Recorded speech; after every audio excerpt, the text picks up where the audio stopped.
There's a bunch of stuff that I want to talk about really quickly. But let's first show the one TTM I got in. I got a return to sender from Julie Hayek, who was a UCLA cheerleader, and she was an actor back in the 80s, and that was return to sender. But I got this one from Carroll Stream, Illinois, which says on the back of the, and so a lot of people might know what that means. I got Koji Uehara on the Cubs. I wasn't sure how well he signed from the Cubs address, but it's hard to see down there on a nice 2017 Topps. I was like, oh man, he switched from the Red Sox, oh great, but you know, it came back in relatively good time. So if you want to try to send to him, there's just a little bit of time left, he will probably still sign. So that was really awesome to get. The other thing I want to talk about is that a bunch of autograph requests I have are, put things in perspective. I have a few NASA requests that have gone down to Texas before the major storm hit. Here's one from Dickinson, Texas here, the before and after right here. And I was all set to send a letter off. I think Andrew just got Dave Freisleben, whatever his name is. I got a couple cards to mail off to him. I found his rookie card, and I found this there's a team schedule card from the 70s, from 1977. I got that off COMC for barely $1. So I think I'm just going to wait on that one. The other thing is that I was watching a History Channel. I'm sure a lot of you guys do. I was watching, what was it, Mountain Men, and they had mentioned that Eustace's friend from Turtle Island, Preston, had died. And I didn't really know the guy that well from the show. I just remember him, you know, helping out building barns and stuff like that.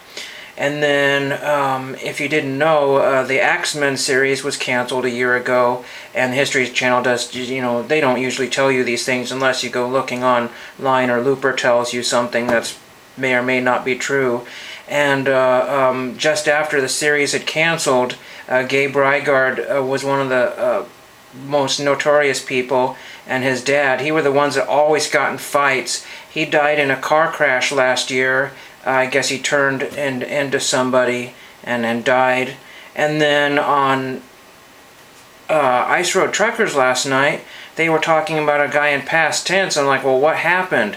Last August, again, I did not know this, last August, Daryl Ward, who was one of the main people, he's actually my favorite character on the show, well, person on the show, he died in a plane crash last August a year ago, but to see the way they have the show set up is that it's behind. So I think because I missed the first episode, they might have mentioned something about that, and they just mentioned him in past tense in the second episode.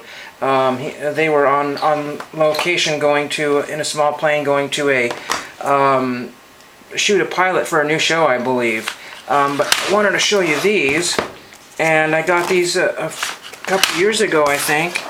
These are a couple of Montana postcards, and I showed them in a video, and these were signed by Daryl Ward of Ice Road Truckers, and the first one says, well, he's from Montana, so that's why I had him sign them.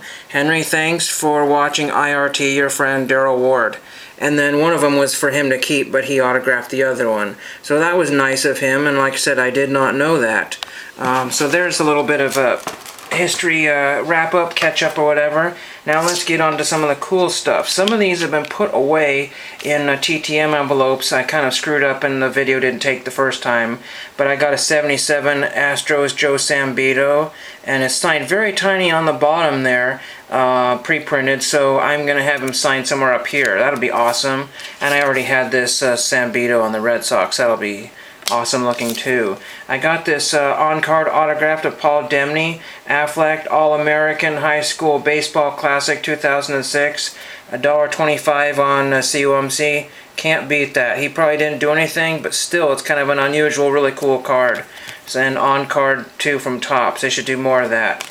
And then the guy at the card shop was always bugging me about Ferris Fane, so I looked up Ferris Fane and found one for like 85 cents on COMC. This is old 1950s, probably like a 55. I'm not really sure. 85 cents. How can you beat that? Ferris Fane has since deceased a number of years ago, but it's still awesome to have that Detroit Tigers card. That's really cool. And a 50s card from under $1. I'll do that all the time. Then I got this neat card here, which is a German streamlined propeller rail car. This card is from HD, WD, and HO Wills from like the 30s. That was 55 cents on sale. They had tons of these things, but I just got one or two. And then I got this from my first 1955 Topps All-American, Ed Franco. Really in nice condition, except for the fact that it's miscut, and most of these were. But that was like $1.25, so there's no creases. Well, just a small crease, but still, I'll take that all day long. Then just two more cards here. Baseball card 6251 was collecting the Topps Rails and Sails set, and I got card number 16 for $1. This is out of the 50s, and this is the enclosed cab locomotive Canadian Pacific Railway. Really, really awesome card. And last but not least, and Ted will love this card, and a few other people will, this is Del Baker, coach of the Boston Red Sox, for $1.25. That was in my cart as fast as I saw that. I said, oh my gosh, really, really awesome to have that. This is a 53, 54, I'm not 100% sure. But that'll be awesome in my collection. That's what I got in. And sorry for the long video. Thank you for watching.